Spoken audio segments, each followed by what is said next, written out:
Hi guys, today I want to show you how to change the battery in key fob from Hyundai Tucson. Here is a line which divides the key from the cover of the battery. This is the cover of the battery. So the battery is under.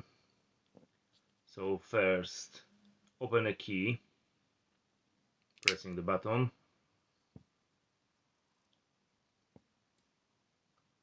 Turn the buttons down. For open this cover you need to use two hands. So hold by two hands and pull by thumbs, and there's simply click and you open the cover for the battery. Hyundai Tucson use the battery CR20323 volts. Is a button battery.